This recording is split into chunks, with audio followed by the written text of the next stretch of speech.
Hi there, and welcome to the first episode of Super Rate, a film review show which looks at a new release film, two retro films, and sees how they all fit together. My name's Perrignon. And I'm Lauren Bertacchini. Tonight on Super Rate, we look at Romanian director Cristian Mungiu's stunning and intricate new thriller about a bureaucratic nightmare in graduation. And in keeping with that theme of closed Kafkaesque worlds, in our retro review section, we'll look at Hiroshi Teshigahara's Woman in the Dunes and Roman Polanski's The Tenant. But first off, graduation. Kai? Thanks, Lauren. Graduation begins with Eliza, a top high school student in small-town Romania, preparing for her final exams. Eliza, to the great pride of her family, has earned a scholarship to study psychology in London. But on the day before her tests are to begin, something terrible happens. Dropped off by her physician father Romeo in an industrial area near the school, Eliza is sexually assaulted. This trauma shakes her deeply, affecting her academic performance and jeopardizing her scholarship. Her father, desperate to create a better life for Eliza outside the country, begins to consider less than scrupulous means of securing his daughter's future, and so begins the slow descent into a moral morass. Graduation is a parable. It's an expertly plotted parable, one in which an impressive number of story threads are woven together in ways both logical and surprising, but it's a simple story nonetheless. It's about the slippery slope of one morally compromising decision.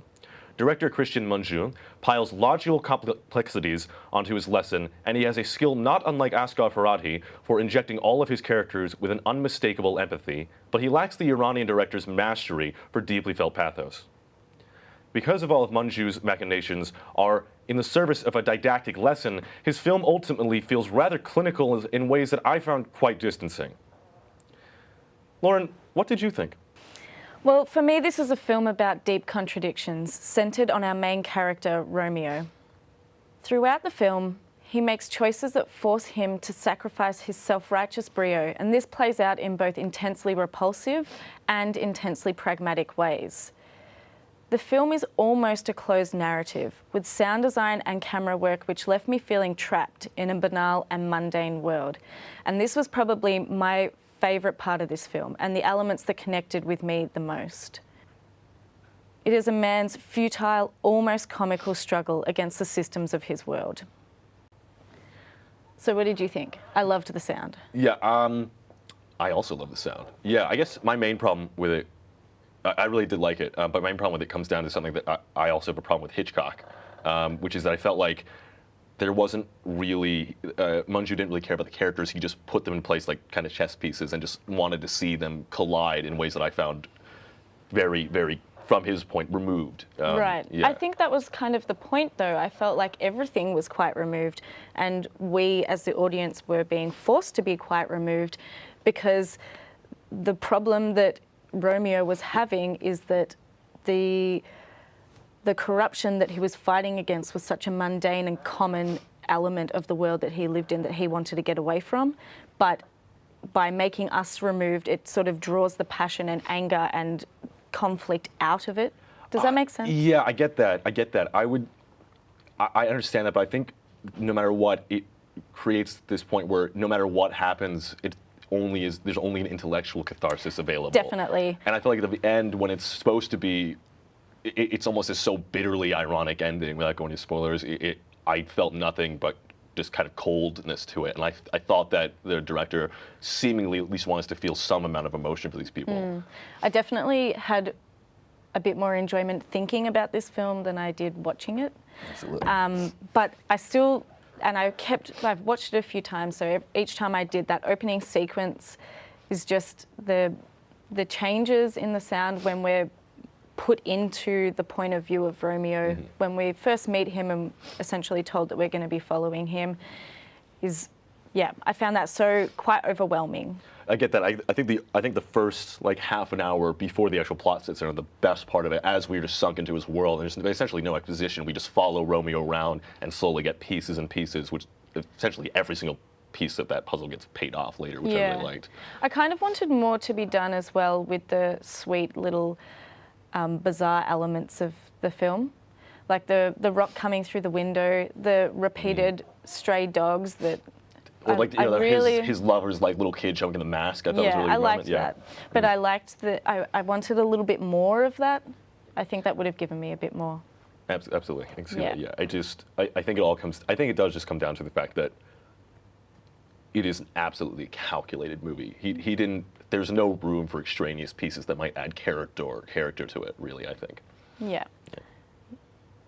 Well, we were originally considering making sad Eastern European films the theme for our show tonight. But since there are essentially no happy Eastern European films, we felt that category was far too vast, and thus we found ourselves at the theme of Kafkaesque. And I could not pass up the opportunity to sink my teeth into Roman Polanski's 1976 film, The Tenant. The Tenant's protagonist, played by Polanski, is Trelkowski, a young Polish man experiencing a Parisian housing crisis and losing his mind in the process.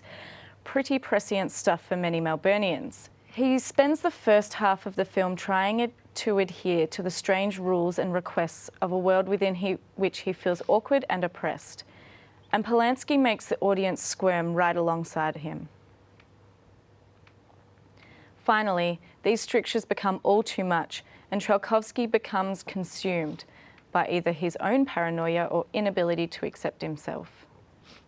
Polanski weaves a range of unresolved threads, subjective flourishes, and uncomfortably funny moments throughout The Tenant, providing for satisfying repeat viewings, such as Trelkowski's quirks and lies, the bizarre dubbing, and shifts in the staging of his apartment. This is perhaps best captured in a fantastic sequence in which a fever-ridden Trelkowski hallucinates having to place a neighbour's diarrhea on his own doorstep. Best enjoyed more than once, The Tenant will linger awkwardly in your doorway long after the credits roll. Did you watch? No, I didn't watch the movie. But I have thoughts. Great. On Roman Polanski. Okay. And Woody Allen. Okay. And Casey yeah, Affleck. Yeah. Should have known that was coming. Oh yeah, every time. Every time. No, what I do like Roman Polanski, and I mean to see His films. This. Yeah, I like Yeah. his movies. Some of his movies. I like some of his movies, and I do like some creepy kind of ghosty crazy shit going on in a. Yeah, the thing that I really like about The Tenant is that it really ramps up to that over a fairly long period of time. So he's trying to make his way, trying to please everyone, but he's so supremely awkward in the way he goes about it that it's unclear whether or not the unusual stuff that he's noticing around is his problem or everybody else. So there is a little bit of unreliable narrator stuff. I kind of wish that continued for longer in the film, but... Do you feel, because this is like 76, you said? Yeah. And this is post, Sharon Tate and the rape case. Do you feel any part of Polanski's like personal life kind of bleeding through into the movie and all, do you think? Well, there's a fair bit that's been written about this film, particularly as focusing on Polanski as a Holocaust survivor. So coming from Poland into France and then into the US, so being displaced and in a culture that you're unfamiliar with. So there's a fair bit of that seems fairly, not obvious, but detectable in The Tenant. I don't want to give away too much about the end because I really feel like The Tenant is best enjoyed with knowing as little as possible going into it. But I'm sure that there is plenty in there that you could pick apart related to the events that you just mentioned. Next week on Super 8, we only talk about that. Yeah. Yeah. The other thing that I really found watching The Tenant, and I'm not sure whether this is just a feature of film at the time or whether it's particularly to do with the art direction in this film, it's so deeply brown. Just brown everywhere. Brown like diarrhea. Yeah, exactly, just like that. But it really made characters like Stella pop, and I think that's kind of the point. She's really the only one who's consistently kind to him, which I thought was really lovely. The apartment that he's in the film is really interesting for such a small space, which initially when you sort of enter into it as the audience, it feels so open, but there are internal doors everywhere, all these different windows, everything is on hinges and moves around, so there's a lot of shifts in the way that the apartment is staged throughout the film, which I thought was interesting. So, yeah. I feel like once again, this is me having not seen the movie, so all this is based off nothing but what you said. I feel like in Rosemary's Baby, his earlier film, the apartment is very much a presence and a character, and it sounds like from what you're describing, The Tenant is probably more so. Yep. Cool. Yeah, no, yes. No, I would agree. Yeah, so it's the third in his apartment trilogy, so that would make sense. Hip.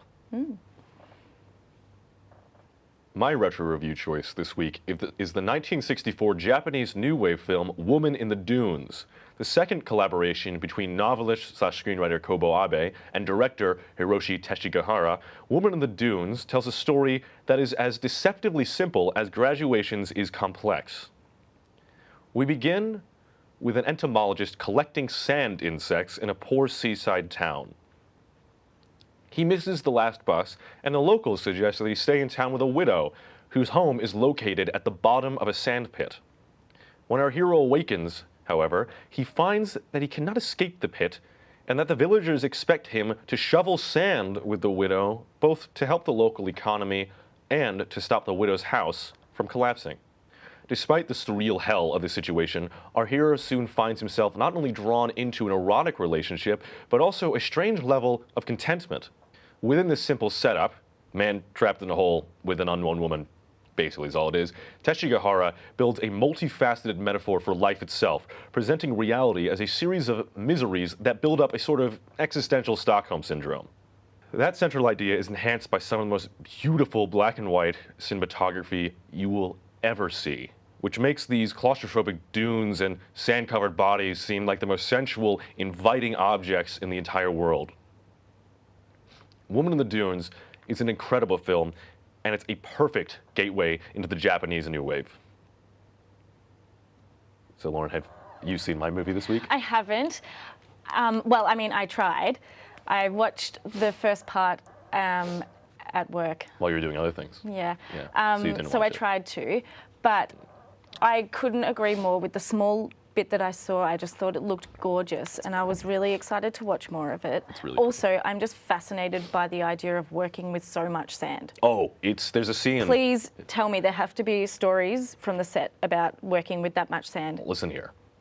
I don't know. Ah. But How? because I didn't look it up. but there are scenes in it where there's clearly like a ridiculous amount of sand. I'm pretty sure that the clip I asked our producer to play is just a scene of like a sand like dune collapsing on the main character, and it just looks like hell. But it's somehow Teshigahara, and I've seen 3 of the 4 pieces he's done adapted from Kobo Abe's works, and they're all just stunning. The way he shoots it, it's simultaneously very clinical and very intimate, and it's really strange. And the way he shoots this, because there's all these scenes of essentially the widow, like she sleeps naked because the sand will essentially mess with the clothes and rubs and hurts you. And he shoots her like nude form, and his eventually the entomologist nude form, and it's covered in sand. It looks really horrific on one level, but the other side of it is just so. It's erotic, which is bizarre. Yeah. And he makes the sand and these like awful cat made of wood. Once again, it looks simultaneously horrific and like I kind of want to hang out there and like get trapped there. I felt the same way. Like from the shots that I saw, it's kind of like right at the bottom of a sand dune, isn't it? And the sand dunes, I know. I feel like there's a lot in there. I would love to write an essay about this film. They look so soft and beautiful, but it's like death by a thousand stabbings or needle, whatever that phrase is. Yeah. Sand is no fun. Sand is no fun. I don't like the ocean, and I don't really get the beach as a place to go. Is that because you don't like fun though? No, it's because I don't like things in the ocean, and I don't like having that like weird feeling when you get in the water and your body gets all sticky, and I don't. You're biked after being. This isn't relevant. No. But he makes me like think, oh, the beach isn't that bad when it is. It's awful. It's an awful, terrible place. I think the other thing that I really like is it looked like the sand dunes were an entire world. Oh, it doesn't look like just a small portion of a beach environment or a coastal environment. It looks like a whole world. It takes place in that one tiny area, but essentially he makes it look epic and incredible. It's absolutely worth checking out. You should finish the rest of it while you're not doing other things. I should, yeah. And I should watch your movie, yeah. Yeah, sounds good. That's all we've got time for this episode, but we hope you enjoyed the show and join us next week. Special thanks to Mad Men Entertainment, the AFI, Cinema Nova and RMIT for the film. Thanks for watching Super 8. Good night. Good night.